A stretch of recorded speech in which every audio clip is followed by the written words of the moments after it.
budget year plus one is true.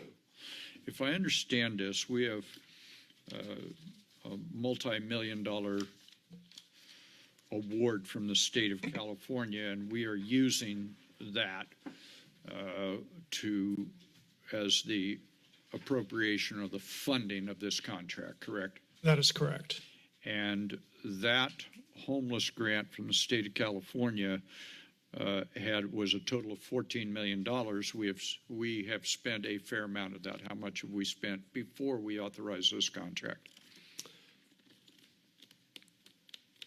Good question. The budget we presented and adopted in June included both the $14 million from the state as well as ARPA funds that were approved by council. And I know we had just over $6 million remaining with those two sources. And at hand, I don't have the specific amount for each of those. Close enough, right? About 6 left. Correct. And this is 4 of that, which means $2 million left. Correct. Okay. So I can't do math, but I can do arithmetic. They're different. If we approve this and we have this $4 million contract to run the Overlook program and all of its component parts, in budget year plus one, I'm going to assume that even that $2 million might not be here. I suspect we have other ideas with that $2 million of the remaining. So we get to July 1st next year, which is budget year plus one. We start the new fiscal year next year on July 1st. And let's assume for a moment that we want to continue this. Am I right in thinking that absent an additional grant from the state or some other stranger who may want to give us money, that if we want to continue this is a city general fund obligation at that point? Correct. Absent any other new revenue source that may be available, that would be correct. The governor and the legislature yesterday reached an agreement on the state's fiscal year budget, and in reading what the League of Cities and others have said about this, about the budget agreement reached between the legislature and the governor, I did not at least see popping up to me that the state is going to renew. There is not, as I read the budget agreement, there is not an agreement to continue to fund this program from the state level. Correct. Correct. That was a one-time grant legislative earmark. And in their budget, they are not somehow renewing this or saying, well, it's no longer this color dollars, but don't worry about that because there's these other color dollars we're going to route your way. There is no such thing in the state's budget. Is that correct? To the best of my knowledge, that is correct. Okay. Thank you very much. I appreciate that. Those are my questions on this item. And my point is to say that, which I won't belabor, which is that converting this from bringing our state tax dollars back in town, letting us spend it on that, absent that, we're going to be in a position where if we want to continue this level of shelter and transportation and meals and so on, it'll come straight out of the city's general fund. And I think that is a highly problematic concept in the context of precious general fund spending and all of the pressures on the city council to spend general fund monies on a wide variety of very pressing issues in the city of Santa Cruz. Let me see, someone pulled item 12, and if you'll forgive me, this is the, I believe someone pulled item 12 on the tier 3. Ms. Brown, was that you? It was a request from Mr. Norse. Okay. And I have said I will pull items. I didn't get an email because I can't get my access to my email. That so, item? Yeah. Okay. Yeah. Before we do that, we have to public comment and then a vote on 11. Item 10 was We'll get pulled, there. right? I'll be glad to take that up. Item 11, we'll take public comment on that. Not 10, it's 11.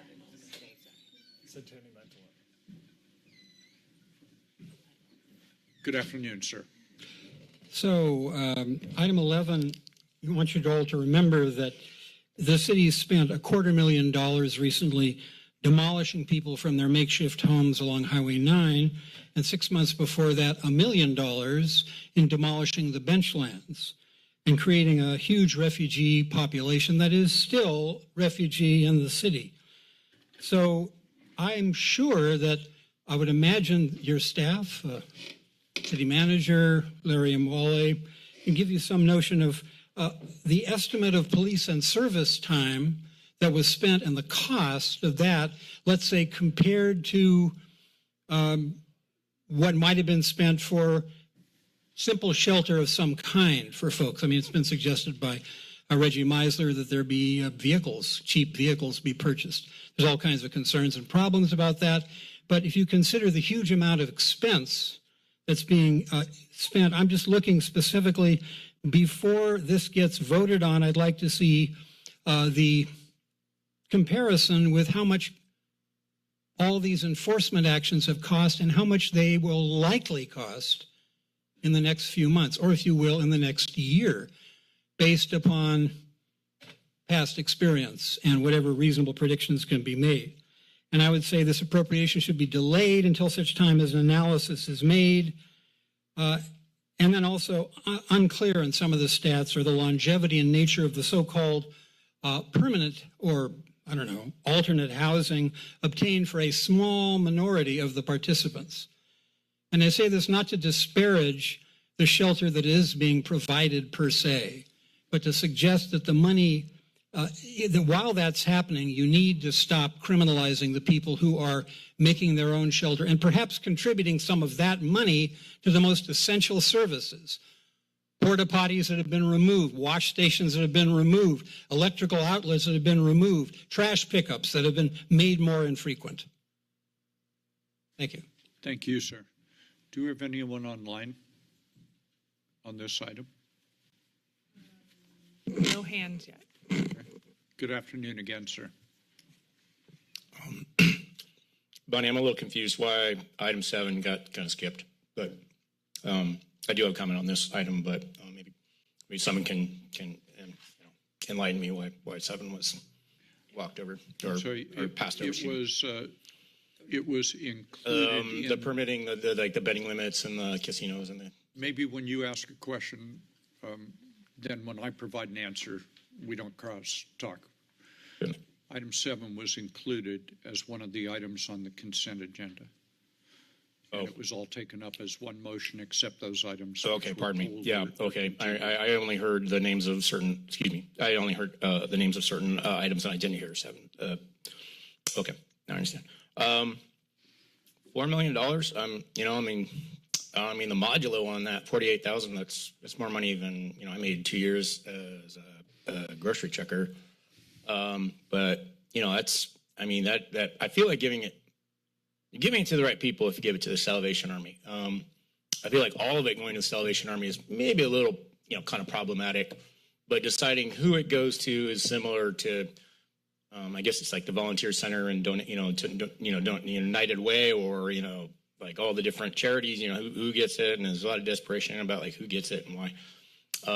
I feel there are other shelters in the city that are administrated in different ways that help different people.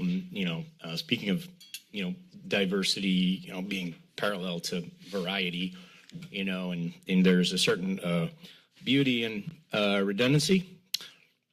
You can say that again. Okay. Anyway, I'm a big fan of Elm Street right there by the Metro.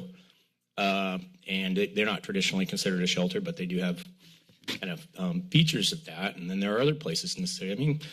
It's funny how I've noticed there are more pizza places in the city than there are churches. But there are a lot of churches, and the churches are kind of there for a reason. That's for people of faith to help people in need often. That's their purpose. They're kind of their mission. So, anyways, I've said too much. I haven't said enough. I'm done. Thanks. Thank you, sir. Anyone else online on this item? Mr. Imwali, ask you one other question on item 11, and that is, does the County of Santa Cruz operate, are they the lead agency in operating shelter? Directly, they do not. Through the Continuum of Care, they fund shelter operations at a number of sites across the county, but in terms of directly operating one, no, they don't. Do they operate any, the degree to which they do fund, do they operate something that we would say is equivalent to what we're doing under this contract? Do they do something equivalent anywhere in the county? I believe the shelter that is operated in Navigation Center in South County in Watsonville, also operated by the Salvation Armory, is a good analog. And is that the counties or the city and the county of city of Watsonville and the county?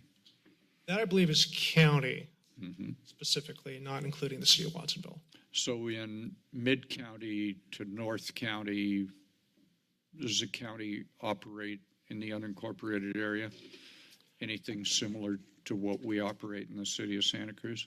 In the north part of county, the shelter at Housing Matters within the city limits is the most substantial and most comparative shelter that the county funds. Do we also contribute as a city to that operation?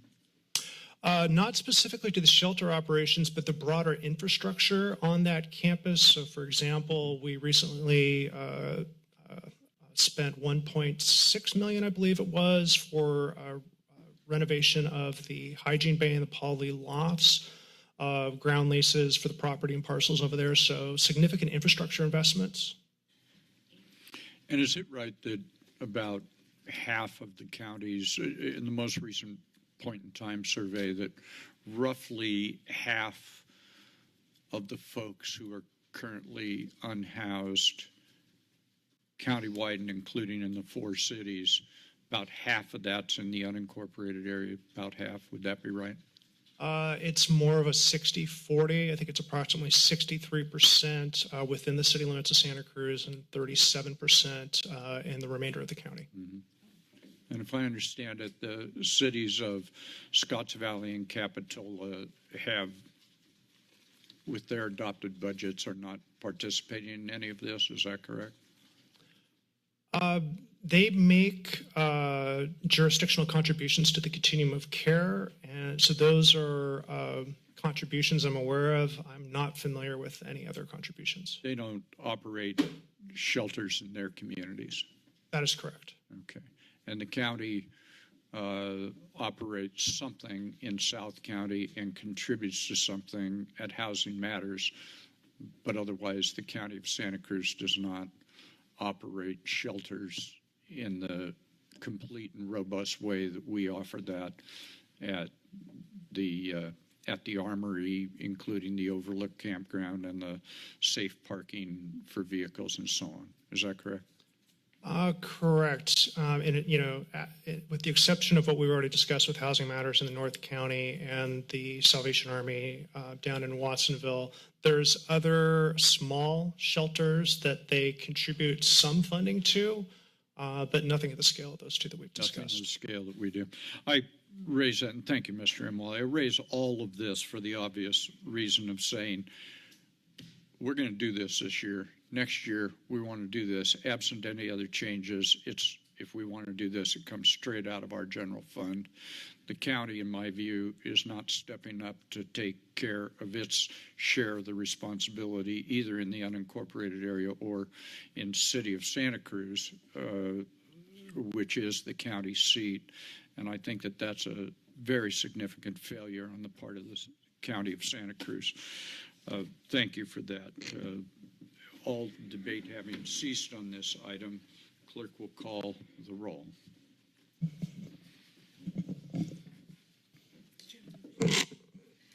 I think we haven't moved the item. Yeah, right. I'll move the item. I'll move item 11.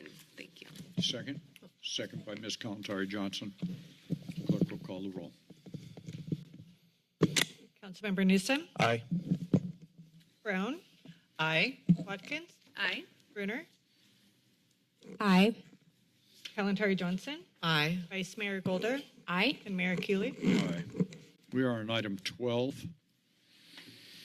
This item was continued at the request of,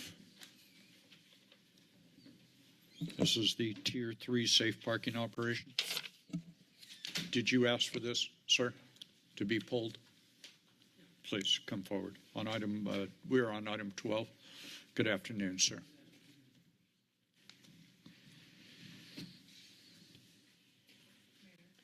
Yes. I'm sorry. Sure.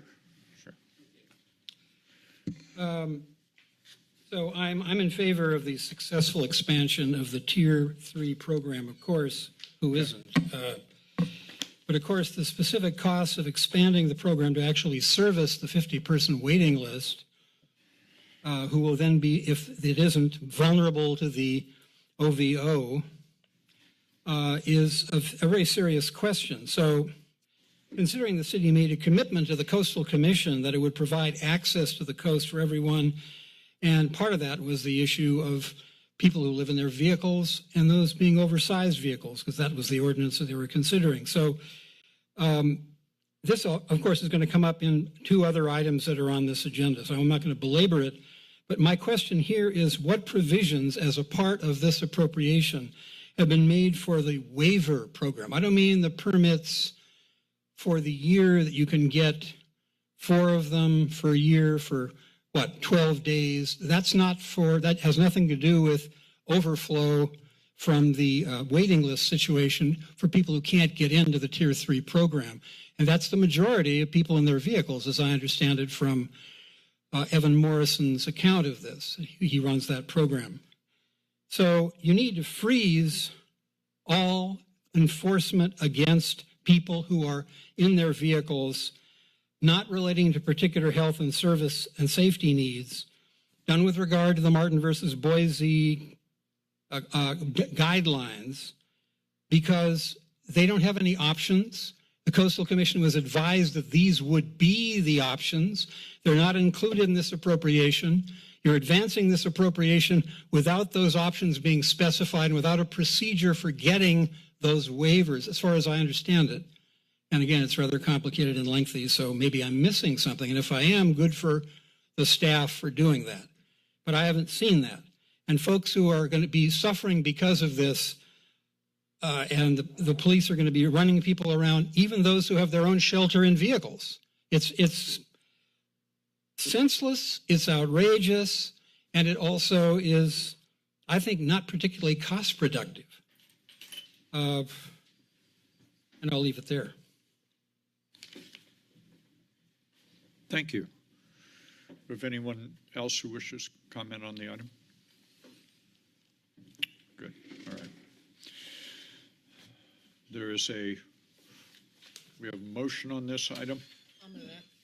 as recommended. As recommended. Motion as recommended. There's a second. Second on this item, Ms. Brown. Further debate or discussion on this item? Seeing and hearing none, clerk will call the roll. Did you make the motion? I did. Okay, thank you. Councilmember Newsom? Aye. Brown? Aye. Watkins? Aye. Turner? Aye. Kalentari Johnson? Aye. Vice Mayor Golder? Aye. And Mayor Keeley? Aye. Motion passes and so ordered.